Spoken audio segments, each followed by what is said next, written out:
What happens when one of Hollywood's most respected actors walks into what he thinks is a friendly, late-night interview, only to discover the host has prepared an ambush that will leave everyone in the studio speechless?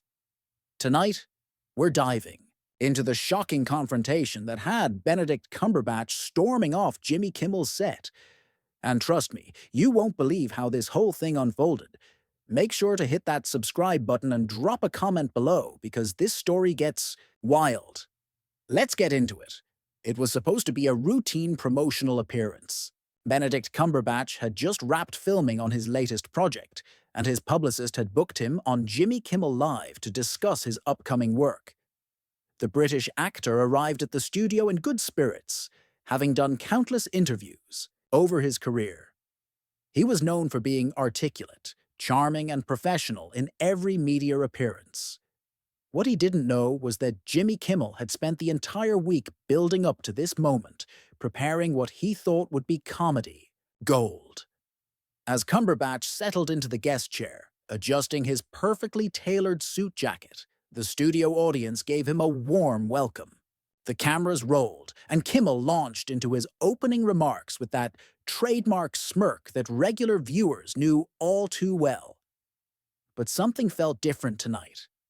There was an edge to Kimmel's voice, a barely contained excitement that suggested he had something up his sleeve. "So, Benedict," Kimmel began, leaning forward with exaggerated interest, "before we talk about your new project, I have to ask you about something that's been bothering me for years." The actor raised an eyebrow, maintaining his composed demeanor, but clearly sensing a shift in the conversation's tone. "You see, I've noticed something about British actors like yourself. You all come over here to America, take our roles, win our awards, and everyone just falls over themselves praising your accents and your Shakespeare training." Cumberbatch's smile became more guarded as he responded, "Well, Jimmy, I think there's room for everyone in this industry. I've been fortunate to work on both sides of the Atlantic, and I've always found American audiences and colleagues to be incredibly welcoming." His voice remained steady, but those familiar with his interviews could detect the slight stiffening in his posture. Kimmel wasn't backing down. "Oh, come on, Benedict. Don't give me that diplomatic answer. You know exactly what I'm talking about. Hollywood has this obsession with British actors. They cast you guys as geniuses, as villains, as everyone's favorite characters, while American actors get pushed aside. Take your Sherlock Holmes, for instance. Why couldn't an American actor play that role?" The studio audience began to shift uncomfortably in their seats. This wasn't the light-hearted banter they were expecting from a late-night talk show.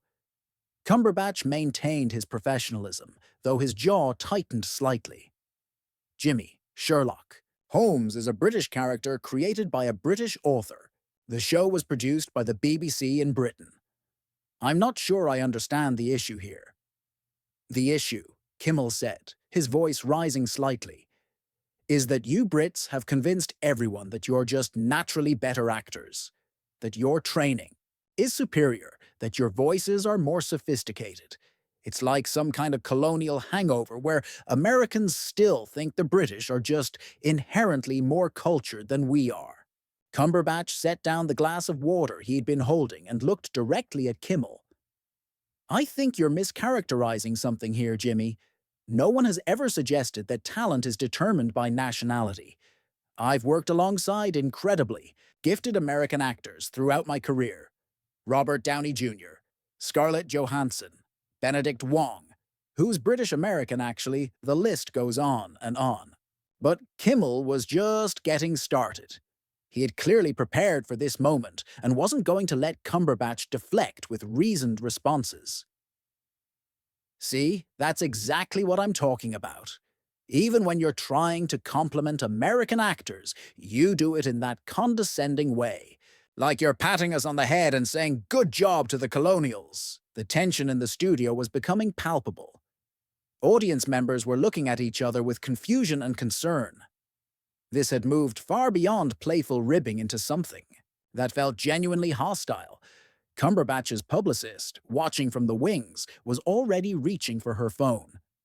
"Jimmy, I have to say, I'm quite surprised by the direction this conversation has taken, Cumberbatch said, his British accent seeming more pronounced now, though whether that was intentional or just how he sounded when under pressure was unclear. I came here tonight to talk about my work and to have what I hoped would be an enjoyable conversation. I'm not sure what I've done to warrant this kind of hostility. Kimmel leaned back in his chair, spreading his arms wide with theatrical innocence. Hostility? Benedict, I'm just asking some honest questions here. Isn't that what journalism is supposed to be about? Or do you prefer the softball interviews where everyone just tells you how brilliant you are? The actor's famous composure was beginning to crack, just slightly, but enough that viewers could see the flash of anger in his eyes. I think there's a difference between challenging questions and what feels like a targeted attack based on my nationality. This was exactly the moment Kimmel had been waiting for. He could see that he'd gotten under Cumberbatch's skin, and rather than pulling back, he decided to push harder. "Oh, so now I'm attacking you. This is perfect, Benedict. This is exactly what I'm talking about. The moment someone questions the British superiority complex, you act like you're being persecuted." Cumberbatch straightened in his chair, his voice taking on a sharper edge. "I hardly think I have a superiority complex, Jimmy. But I do think this conversation has become unnecessarily personal and, frankly, unprofessional." The studio audience was now completely silent, the usual laughter and applause replaced by an uncomfortable tension that seemed to fill every corner of the room. Kimmel gestured dramatically to the audience. "Folks, are you hearing this? He's calling me unprofessional on my own show. This is what I'm talking about. This is that British arrogance right there. You come on American television, benefit from American audiences, and then you have the audacity to lecture me about professionalism." Something shifted in Cumberbatch's demeanor. The diplomatic mask he'd been wearing throughout his career was beginning to slip, revealing the frustration and anger that had been building since the interview began. "You know what, Jimmy? You want to talk about arrogance? Let's talk about the arrogance of ambushing a guest who came here in good faith. Let's talk about the arrogance of turning what should be a professional interview into some kind of personal vendetta." The host's eyes lit up with satisfaction. This was exactly the reaction he'd been hoping for. Personal vendetta. Benedict, I'm just pointing out what everyone in Hollywood knows, but nobody wants to say out loud. That there's this unspoken bias that favors British actors over American ones. That casting directors hear a British accent and automatically assume sophistication and talent. Cumberbatch leaned forward, his voice dropping to a more intense register. "That's complete nonsense, and you know it. Do you think I got cast in Doctor Strange because of my accent? Do you think Marvel Studios, an American company, chose me over American actors because they were impressed by my pronunciation? That's insulting to everyone involved in that decision-making process." But Kimmel wasn't done. He had clearly prepared extensively for this confrontation and had more ammunition ready. "Actually, let's talk about Doctor Strange. Perfect example. Here you are, playing an American character, an American surgeon from New York, and you barely even attempt an American accent. You just do your regular voice, and everyone accepts it because, hey, it's Benedict Cumberbatch. He's British. He must be a serious actor." The accusation hung in the air like a challenge. Cumberbatch's eyes narrowed as he processed what Kimmel had just said. "Are you seriously critiquing my performance choices right now? On national television?" Without having spoken to the directors, the writers, or anyone involved in the creative process. Kimmel shrugged with exaggerated casualness. "I'm just saying what the audience is thinking. Why didn't Stephen Strange sound like he was from New York? Why did he sound like he was from London? Unless you're suggesting that American audiences are too stupid to notice the difference." That was the line that finally broke through Cumberbatch's restraint. His voice rose for the first time during the interview, though he still maintained a controlled intensity. Now you're putting words in my mouth, Jimmy. I have never, not once, suggested anything negative about American audiences. In fact, I have nothing but respect and gratitude for the support I've received from fans here.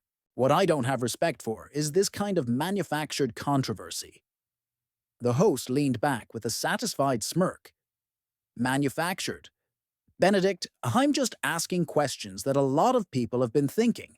Why is it that when American actors try to do British accents, they get mocked and criticized? But when British actors come here and don't even bother with American accents, everyone just accepts it. Cumberbatch stood up abruptly, his chair rolling back slightly.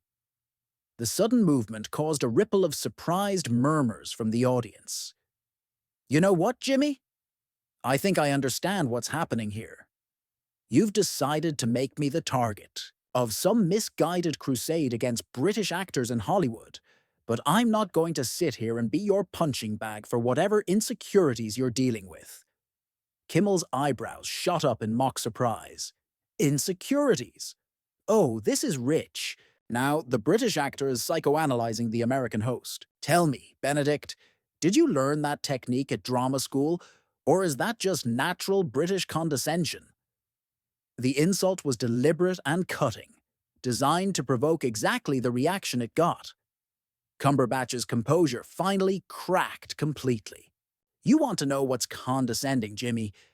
Inviting someone onto your show under false pretenses and then ambushing them with this kind of juvenile attack.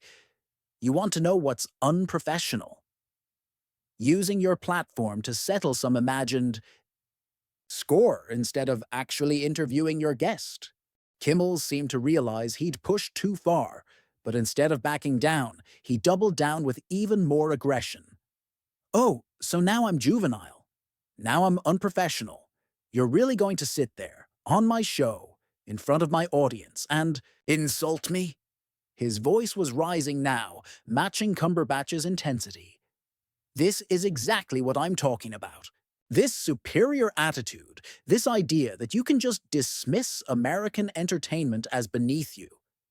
Cumberbatch took a step closer to Kimmel's desk, his eyes blazing with anger.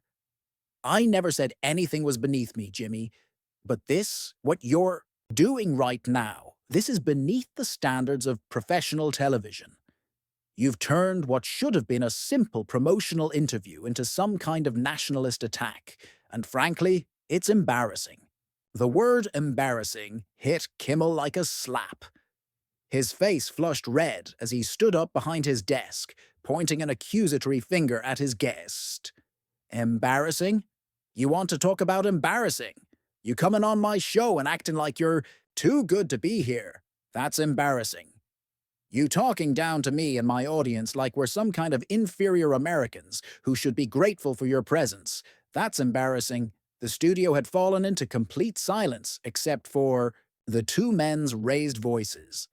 Camera operators were unsure whether to keep filming or cut away. The audience sat frozen, witnessing what felt like a genuine breakdown in civility that had gone far beyond entertainment.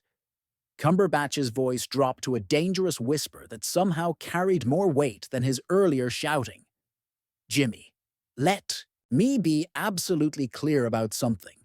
I have never, not once, looked down on you, your audience, or anyone in this country. But right now, watching you use your position to bully a guest, watching you turn your show into a platform for this kind of xenophobic nonsense, I am genuinely disgusted. The word disgusted seemed to break something in Kimmel. His face contorted with rage as he came around from behind his desk. Xenophobic? Did you just call me xenophobic on national television? That's it. We're done here. You can take your British superiority and your fake outrage and get off my stage. But Cumberbatch wasn't finished. Standing his ground, he looked directly into the camera, addressing the audience both in the studio and at home. I want everyone watching to understand what just happened here. I came on this show to talk about my work, to connect with fans. to have a professional conversation. Instead, I was subjected to a sustained attack based solely on my nationality. This isn't journalism.